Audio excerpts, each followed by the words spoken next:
ముందుగా అందరికీ నమస్కారం. వీడియో చూసే ముందు వీడియోకి లైక్ కొట్టి మా ఛానల్ని సబ్స్క్రైబ్ చేసుకొని ఓం నమఃశివాయ అని కామెంట్ చేయండి. మీ ఇంట్లోని ఈ 5 వస్తువులను మాత్రం ఇతరులకు కూడా ఇవ్వకూడదని ఆ లక్ష్మీమాత స్వయంగా చెప్పింది. ఈ 5 వస్తువులు పొరపాటున ఎవరికైనా ఇస్తే ఆ లక్ష్మీమాత మీ ఇంటి నుంచి వెళ్ళిపోతుంది మరియు మీ కుటుంబం సర్వనాశనం అవుతుంది. మరి ఏ వస్తువులు దానం చేయకూడదు ఈ వీడియోలో తెలుసుకుందాం. అవంతి రాజ్యంలో ఒక అందమైన నగరం ఉండేది. ఆ నగరంలో గాయత్రి అనే ఒక మహిళ తన భర్తతో మరియు అత్తమామలతో కలిసి ఉండేది. గాయత్రి ఎంతో మంచి గుణవంతురాలు మరియు దయ కలిగిన పతివ్రత స్త్రీ. ఇక గాయత్రి భర్త పేరు వీరేంద్ర. అయితే గాయత్రి తన భర్తను ప్రేమించేది. ఆమె తన కుటుంబాన్ని ఎంతో ప్రేమగా చూసుకుంటూ ఉండేది. అలాగే గాయత్రి అందరితో ఎంతో మంచిగా మాట్లాడుతూ ఉండేది. ఆమె ఎల్లప్పుడూ ఇతరులకు సహాయం చేస్తూ ఉండేది. ఇక గాయత్రి దానం చేసే సమయంలో తన చేతులను ఎప్పుడు కూడా వెనక్కి తీసుకునేదే కాదు. ఎప్పుడు ఆమె ఇంటి తలుపు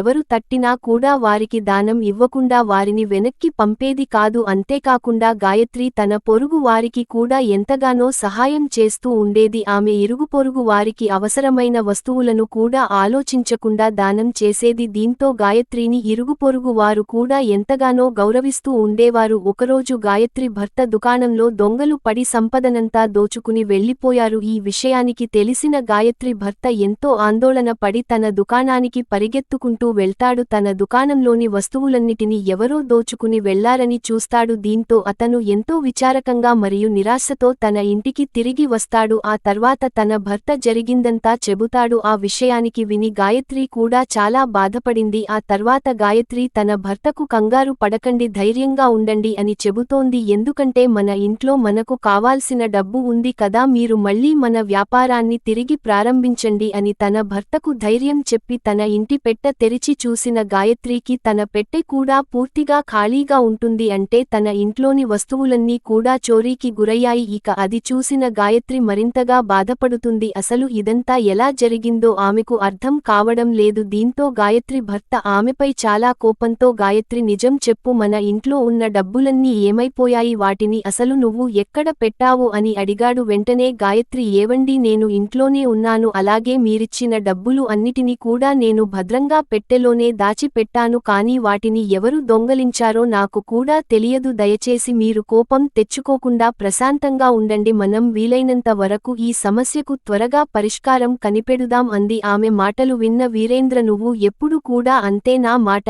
ఏమీ వినవు, అపరిచితులను ఇంటికి పిలిచి వారికి ఆహారం పెడుతూ ఉంటావు, అలాంటి అపరిచితులు ఇంటికి వస్తే దొంగతనం కాకుండా మరి ఏం జరుగుతుంది, నువ్వే చెప్పు, నీ మంచితనం యొక్క ఫలితం ఇదేనా, నువ్వు ఇంటికి పిలిచిన అతిథుల్లో ఎవరో ఒకరు మన ఇంట్లో ఉన్న డబ్బు మొత్తాన్ని దొంగలించారన్నాడు వీరేంద్ర. ఆ తర్వాత గాయత్రి అత్తగారు, గాయత్రి నువ్వు ఎప్పుడు కూడా ఇరుగుపొరుగు వారికి ఇంట్లో ఉన్న వస్తువులని దానం చేస్తూనే ఉంటావు, మనకు వచ్చే సమస్యల గురించి ఆలోచించకుండా అందరికీ సహాయం చేస్తావు, ఇలా దానం కోసం వచ్చిన వారి మన ఇంట్లో దొంగతనం చేశారు అంది. ఇలా ఇంట్లో వారందరూ గాయత్రిని ఏదో ఒక విధంగా తిట్టడం మొదలుపెట్టారు. ఆ తర్వాత మళ్లీ గాయత్రి తన భర్త దగ్గరికి వెళ్లి, ఏవండి, నేను నా నగల్లో కొన్నిటిని మన పొరిగింది వారికి ఆపదలో ఉన్నప్పుడు ఇచ్చాను కాబట్టి ఇప్పుడు మనకు సమస్యగా ఉంది, నేను వారి దగ్గరికి వెళ్లి నా నగలను తీసుకొని వస్తాను, అప్పుడు మన సమస్య తీరుతుంది కదా అంది. ఆ తర్వాత ఆమె తన పొరుగు ఇంటి వారి ఇంటికి వెళ్లి చూస్తే అక్కడ ఎవరూ లేరు. అంటే ఆమె సహాయం చేసిన వారు ఆ ఇంటి నుంచి వెళ్లిపోయారు. వాళ్లు గాయత్రికి ఇవ్వవలసిన నగలతో సహా వారు వెళ్లిపోయారు. దీంతో ఆమె ఎంతో బాధపడి నిరాశగా మళ్లీ ఇంటికి వస్తుంది. ఆ తర్వాత జరిగిందంతా కూడా తన భర్తకు చెబుతుంది. దీంతో గాయత్రి భర్త మళ్లీ ఆమెపై తీవ్రంగా ఆగ్రహం వ్యక్తం చేస్తాడు. అంతేకాకుండా నీ అతి మంచితనం మరియు నీ మూర్ఖత్వం వల్లే మన ఇంట్లోనే డబ్బుంతా పోయింది, నీ దానం చేసే అలవాటు వల్లే మనకి ఈరోజు ఈ సమస్య వచ్చింది, కాబట్టి ఇకమీదట నువ్వు ఈ ఇంట్లో జీవించే హక్కును నువ్వు కోల్పోయావు, ఇప్పుడే నువ్వు ఈ ఇంటిని విడిచిపెట్టి వెళ్ళిపో అని చెబుతాడు. భర్త మాటలు విన్న గాయత్రి, ఏవండి, ఈ ప్రపంచంలో మీరు తప్ప నాకు ఎవరూ లేరు, మిమ్మల్ని వదిలి నేను ఎక్కడికి వెళ్ళాలి అని బాధగా అంది. అప్పుడు వీరేంద్ర, నువ్వు ఎక్కడికైనా వెళ్ళిపో, కానీ ఇకమీదట మాత్రం నువ్వు ఈ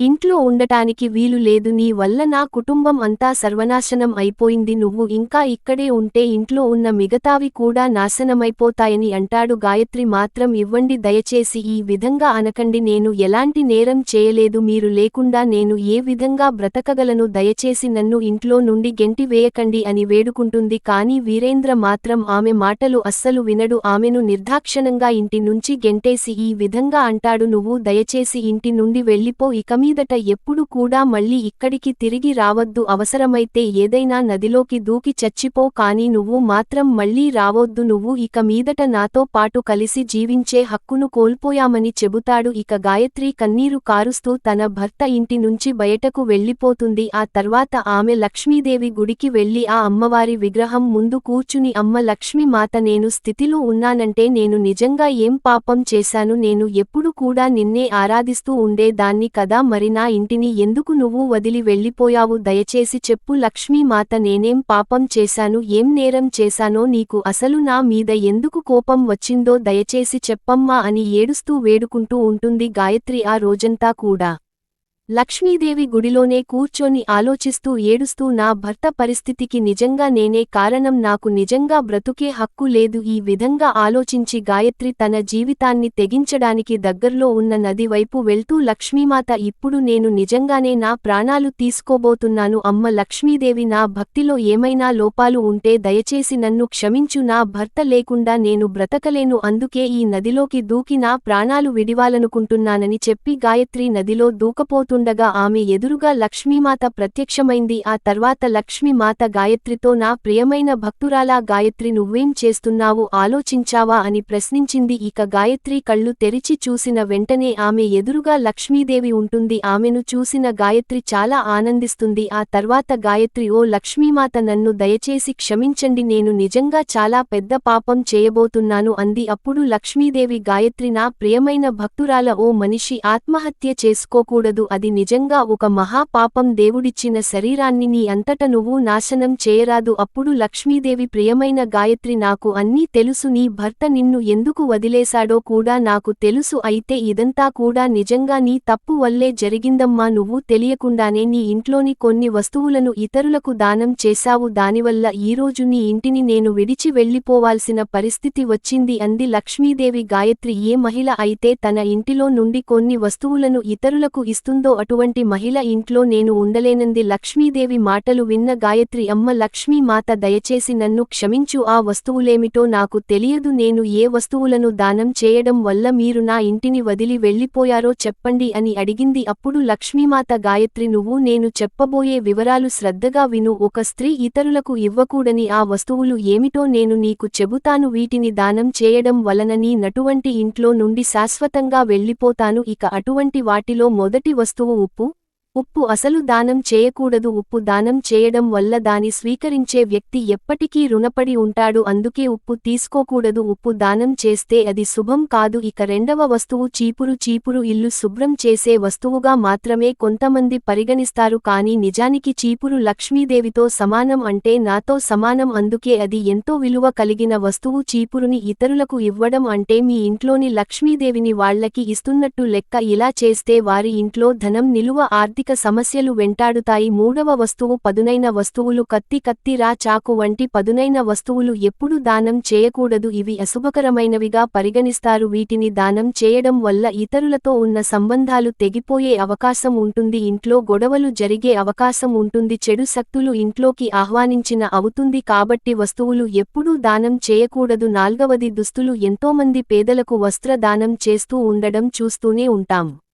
ఇది మంచిది, కానీ చిరిగిన పాత దుస్తులు మాత్రం దానం చేయకూడదు. తప్పనిసరిగా కొత్త వస్త్రాలు మాత్రమే దానం చేయాలి. పాత వస్తువులు ఇవ్వడం వల్ల మేలు కంటే కీడే ఎక్కువ జరుగుతుంది. అలాగే చేతి రుమాలు కూడా దానం చేయకూడదు. అలా చేస్తే నేను ఆ ఇంట్లో నుంచి వెళ్ళిపోతాను. ఇక ఐదవ వస్తువు నువ్వుల నూనె. నువ్వులు, ఆవనూనె పొరపాటున కూడా దానం చేయవద్దు. వీటిని కూడా దానం చేయడం వల్ల శని దేవుడికి కోపం వస్తుంది. అది మాత్రమే కాదు, మిగిలిపోయిన నూనె, పాడైపోయిన నూనె అస్సలు దానం దానం చేయరాదు. ఇక చివరి వస్తువు ఆహారం. అన్నదానం చేయడం వల్ల చాలా పుణ్యం పొందుతారు, కానీ పాడైపోయిన ఆహారం మాత్రం ఇతరులకి పంచకూడదు. చెడిపోయిన ఆహారాన్ని దానం చేయడం వల్ల దురదృష్టం వెంటాడుతుంది. ఇలా చేయడం వల్ల కుటుంబ సభ్యుల మధ్య సంబంధాలు చెడిపోతాయని లక్ష్మీమాత మాట్లాడుతూ, ఓ గాయత్రి, ఇప్పుడు నేను నీకు ఏ వస్తువులను ఇతరులకు ఇవ్వకూడదో చెప్పాను కదా, ఇటువంటి వస్తువులను ఎప్పుడు కూడా దానం చేయకూడదు. ఈ వస్తువులను ఇతరులకు అప్పుగా కానీ లేదా వాడుకోవడం కోసం కూడా ఇవ్వకూడదు. ఇక ఆ మాటలు విన్న గాయత్రి, అమ్మ లక్ష్మీమాత, నిజంగానే నేను చాలా పెద్ద తప్పు చేశాను. ఈ విషయాలు కూడా నాకు తెలియక చేశారు. దయచేసి నన్ను క్షమించు తల్లి. నేను చేసిన